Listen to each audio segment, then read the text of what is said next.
میرے آقا مصطفیٰ کریم رؤوف الرحیم صلی اللہ علیہ وسلم فرماتے ہیں ماہ رمضان کو سارے مہینوں پر ایسی فضیلت ہے جیسے مجھ محمد کو تمام مخلوق پر فضیلت حاصل ہے۔ میرے آقا فرماتے ہیں ماہ رمضان شریف میں اگر تم ایک نیکی کرتے ہو تو اللہ تمہیں 70 کا ثواب عطا کرتا ہے، اور تمہارا خلوص بڑھ جاتا ہے تو اللہ تمہیں ایک نیکی کا 1000 عطا کرتا ہے، اخلاص اور بڑھتا ہے تو اللہ ایک نیکی پر تمہیں بے حساب ثواب عطا کرتا ہے، اس کا کوئی حساب ہی نہیں ہوتا۔ آقا کریم رؤوف الرحیم صلی اللہ علیہ وسلم فرماتے ہیں یہ ماہ رمضان کیا ہے؟ اللہ کے محبوب مصطفیٰ کریم صلی اللہ علیہ وآلہ وسلم ماہ رمضان شریف کے روزوں کی اہمیت بیان کرتے ہوئے فرماتے ہیں کہ ماہ رمضان شریف کا ایک روزہ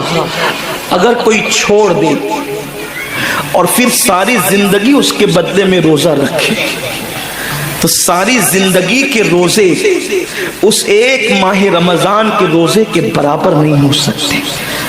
یہ ماہ رمضان شریف کے روزے کو فضیلت حاصل ہے، اور اللہ کے حبیب صلی اللہ علیہ وسلم فرماتے ہیں جو ماہ رمضان شریف میں عبادت کر کے اپنی بخشش نہیں کروا سکتا، اپنی مغفرت نہیں کروا سکتا،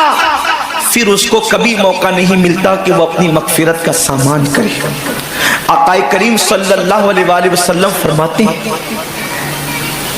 کہ سال بھر تک ماہ رمضان شریف کے لیے جنت کو آراستہ کیا جاتا ہے، جنت کو سجایا جاتا ہے،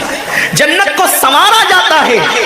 اور آقا کریم صلی اللہ علیہ وسلم فرماتے ہیں بڑی بڑی آنکھ والی حوریں اللہ کی بارگاہ میں عرض کرتی ہے میرے کریم ہمیں ان کی دلہن بنانا جو ماہ رمضان شریف میں تیری عبادت کرتے ہیں، ہمیں ان کے نکاح میں دینا جو ماہ رمضان شریف کی راتوں کو جگ کر کے تجھے منانے کی کوشش کرتے ہیں۔ آقا کریم صلی اللہ علیہ وسلم فرماتے ہیں اگر کوئی بندہ ماہ رمضان میں زنا سے بچے، شراب سے بچے، جھوٹ سے بچے، کسی کو تہمت لگانے سے بچے، اور ماہ رمضان شریف کا احترام کرتے ہوئے گناہوں سے بچے، تو اللہ تبارک و تعالی ہر رات کے بدلے، رمضان شریف کی ہر رات کے بدلے 100 حوروں کے ساتھ اس کا نکاح فرمائے گا۔ یعنی 30 راتیں ہیں تو 100 حوروں کے ساتھ اس کا نکاح ہوگا۔ اور آقا کریم صلی اللہ علیہ وسلم فرماتے ہیں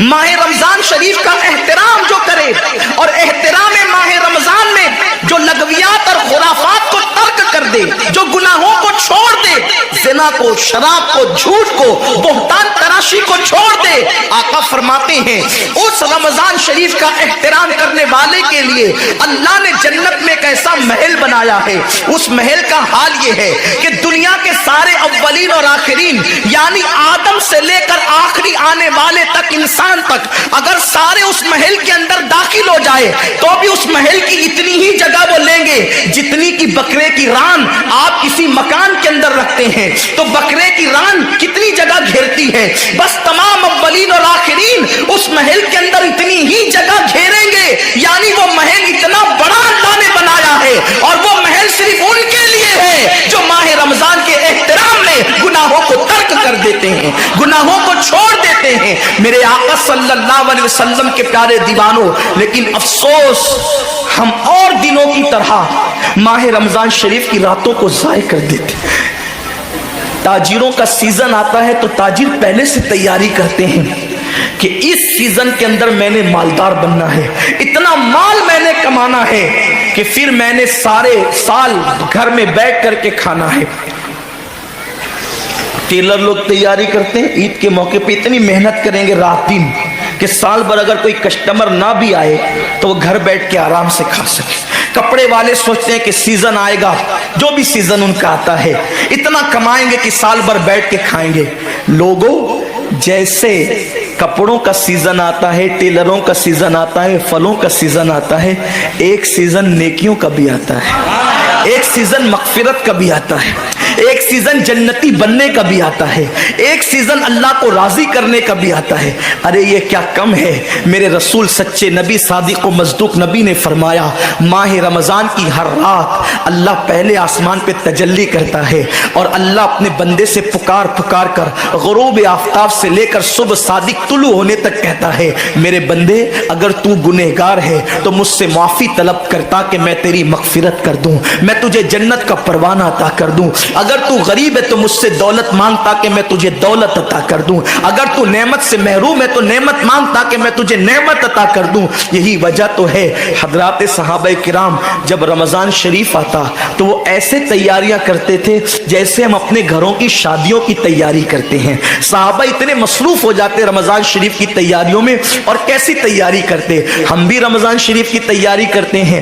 ہماری تیاری کیا ہے؟ سحری میں تری کے مسالے کو چاہیے، سحری کے اندر یہ چاہیے، سحری میں وہ چاہیے، افطار میں یہ چاہیے، افطار میں وہ چاہیے۔ مجھے اس سے کوئی جو ہے وہ شکوہ نہیں، میرے آقا نے اس سے منع نہیں کیا۔ حضور فرماتے ہیں کہ رمضان شریف میں گھر والوں کا دسترخوان وسیع کر دیا کرو، گھر والوں پہ زیادہ خرچ کیا کرو، اس لیے کہ جو گھر والوں پہ رمضان شریف میں خرچ کرتا ہے اللہ اس کو اپنی راہ میں خرچ کرنے کا ثواب عطا کرتا ہے۔ اور فاروق اعظم فرماتے ہیں جو رمضان شریف میں کشادگی کرے گھر والوں پر اللہ اسے جہاد میں خرچ کرنے کا ثواب عطا کرتا ہے۔ مجھے اس سے کوئی شکوہ نہیں، لیکن صحابہ کی تیاری کیا ہوتی تھی؟ جب رمضان شریف آتا صحابہ اپنے بستر کو باندھ دیا کرتے تھے۔ رمضان شریف آتا تو صحابہ بستر کو باندھ دیتے تھے۔ کیوں باندھ دیتے تھے بستر کو؟ اس لیے کہ اب سونا نہیں ہے، سونے کی راتیں 11 مہینے کی راتیں ہیں، اب غفلت میں زندگی نہیں گزارنا ہے بلکہ راتوں کو جگ کر دن کو جگ کر اللہ کی اتنی عبادت کرنا ہے کہ عبادت کا سیزن آ گیا۔ اس لیے کہ اللہ کے رسول فرماتے ہیں جس نے رمضان شریف پایا اور عبادت کر کے اللہ کو راضی نہیں کر لیا ایسا بندہ ہمیشہ اللہ کی رحمت سے دور کر دیا جائے۔ اس لیے صحابہ رمضان شریف کی تیاری کرتے تھے، بستر باندھ دیتے تھے، اور اپنا معمول کیا ہے؟ جو فجر میں سوئیں گے تو وہ عصر میں اٹھیں گے، رات بھر جاگیں گے کرکٹ کھیلتے ہوئے، رات بھر جاگیں گے گلیوں میں گھومتے ہوئے۔ میرے آقا صلی اللہ علیہ وسلم کے دیوانوں، بہت قیمتی وقت آ رہا ہے، بہت قیمتی مہینہ آ رہا ہے۔ یہ وہ مہینہ ہے جو جہنمیوں کو جنتی بناتا ہے۔ آقا کریم صلی اللہ علیہ وسلم فرماتے ہیں ہر افطار کے وقت اللہ 60,000 ایسے جہنمیوں کو جہنم سے آزاد کر کے جنتی بناتا ہے جن کا جہنمی ہونا واجب ہو گیا تھا۔ اور ایک مقام پہ فرماتے 5 لاکھ جہنمیوں کو ہر افطار کے وقت جہنم سے آزاد کیا جاتا ہے۔ اور اسی پہ بس نہیں، حضور فرماتے جب شب جمعہ آتی ہے ماہ رمضان کی، جمعرات کا سورج غروب ہوتا ہے تو جمعہ کا سورج غروب ہونے سے پہلے پہلے تک ہر سیکنڈ میں 5 لاکھ جہنمیوں کو جہنم سے آزاد کیا جاتا ہے۔ اور جب جمعہ کا آخری وقت آتا ہے، آخری ساعت آتی ہے، میرے کریم آقا فرماتے ہیں جمعرات کا سورج غروب ہونے سے لے کر جمعہ کا سورج غروب ہونے تک ہر لمحے میں جو 5 لاکھ کو آزاد کیا گیا تھا، اب آخری سیکنڈ میں جو غروب کا وقت ہوتا ہے جتنے آزاد کیے گئے تھے اتنوں کی تعداد کے برابر اس آخری ساعت کے اندر اللہ اپنے جہنمی بندوں کو جہنم سے آزاد کر دیتا ہے۔ کتنا قیمتی وقت ہوتا ہے، افطار کا وقت کتنا قیمتی ہے، سحری کا وقت کتنا قیمتی ہے، لیکن اس وقت بھی ہم کہاں لگے ہوتے ہیں۔ اب تو لوگوں نے ٹی وی چینلوں پر پروگرامات شروع کر دیے، دینی پروگرامات۔ مجھے دینی پروگرامات اگر ٹی وی پہ نشر ہوتے ہیں تو اس سے کوئی اختلاف نہیں ہے، لیکن آپ سے یہ عرض کرنا چاہتا ہوں کہ دین سیکھنے کا بھی کوئی وقت ہوتا ہے۔ اگر آپ سحری کے قیمتی لمحات میں ٹی وی کا منہ پکڑ کر بیٹھے ہیں تو آپ دعا کب کریں گے؟ افطار کے وقت آپ واٹس ایپ پر لگے ہیں تو اللہ سے مانگیں گے کب؟ ساری زندگی سسکیاں لے رہے ہو، ساری زندگی تڑپ رہے ہو، اور جب مانگنے کا وقت آتا ہے، مصیبتوں سے نجات طلب کرنے کا وقت آتا ہے، ہم کہاں ٹائم ضائع کرتے ہیں۔ حضرت سیدہ ام ہانی رضی اللہ تعالیٰ عنہ فرماتی ہیں کہ میں نے اپنے کریم آقا صلی اللہ علیہ وسلم سے سنا، اللہ کے رسول صلی اللہ علیہ وسلم نے فرمایا اس وقت تک میری امت ذلیل نہیں ہوگی، اس وقت تک میری امت رسوا نہیں ہوگی جب تک وہ ماہ رمضان کا احترام کرتی رہے گی۔ جب تک ام محمدیہ ماہ رمضان کا احترام کرے گی، انہیں دنیا کی کوئی طاقت ذلیل اور رسوا نہیں کر سکے گی۔ اور جب میری امت ماہ رمضان شریف کے احترام کو، تعظیم کو ترک کر دے گی، اس وقت میری امت ذلیل اور رسوا کر دی جائے گی۔ آج لوگ سیریا کی تباہی پر ماتم کر رہے ہیں، آج لوگ یمن کی گھروں کو آگ میں جلنے کے حوالے سے بے قراری کا اظہار کر رہے ہیں، آج لوگ ہندوستان میں مسلمانوں کا حال زار دیکھ کر افسوس کر رہے ہیں۔ بڑے بڑے اسکالر مفکرانہ تقریر کرتے ہیں، امت کا حال کیا ہے، امت کا حال کیا ہے، امت ذلیل کیوں ہو رہی ہے، امت رسوا کیوں ہو رہی ہے۔ آصفہ کی آبرو پر آنسو بہانے والوں، کبھی احساس بھی کیا کہ یہ امت کی ذلت کی وجہ کیا ہے؟ ایک ننھی سی آصفہ کی اگر آبرو جاتی ہے تو وہ کشمیر کے کسی ننھی سی بچی کی آبرو نہیں گئی، بلکہ پوری امت محمدیہ کی آبرو سے کھیلا گیا۔ امت کی ایک بیٹی کی آبرو، اللہ کے حبیب صلی اللہ علیہ وآلہ وسلم نے، میرے آقا نے ارشاد فرمایا، میں نے اپنی امت کی بیٹیوں کی عزت کو کعبے سے بلند کر دیا ہے۔ وہ دنیا کی اور قومیں ہوگی جو اپنی بیٹیوں کی آبرو کا نیلام کر کے اپنے تخت و تاج کے لیے سامان کرتی ہے، ان کی عزت کی حفاظت کرنا جانتی ہے۔ میں آبرو لوٹنے والوں سے مخاطب نہیں ہوں، اس لیے کہ مجمع آبرو لوٹنے والوں کا نہیں ہے۔ جو سن رہے میں ان سے بات کرنا چاہتا ہوں، جن تک میری آواز پہنچ نہیں سکتی میں ان سے مخاطبت نہیں کرنا چاہتا۔ اہل سیاست کے معاملات جانے، ظالم اپنے ظلم کے انجام کو پہنچنے کے لیے تیار رہے،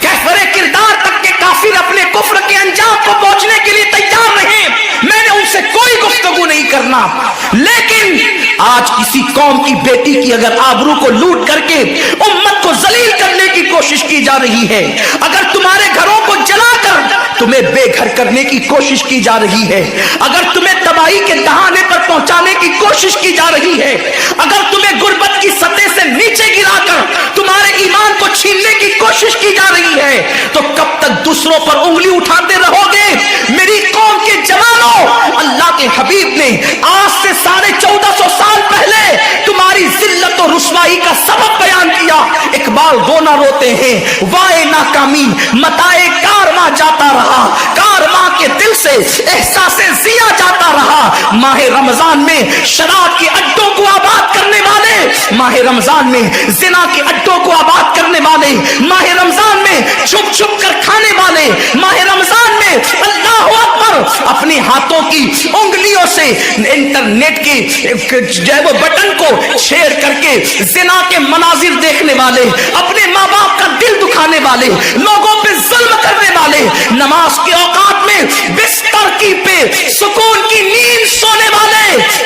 دل کھول کر، کان کھول کر اپنے ایمان کے کانوں سے، اپنی غیرت کے کانوں سے، اپنے دل کے کانوں سے میرے نبی کی حدیث کو سن لو۔ اللہ کے حبیب صلی اللہ علیہ وسلم فرماتے ہیں، میری امت کو اس وقت تک کوئی رسوا نہیں کر سکے گا، میری امت کو اس وقت تک کوئی ذلیل نہیں کر سکے گا جب تک امت ماہ رمضان شریف کا احترام کرتی رہے گی۔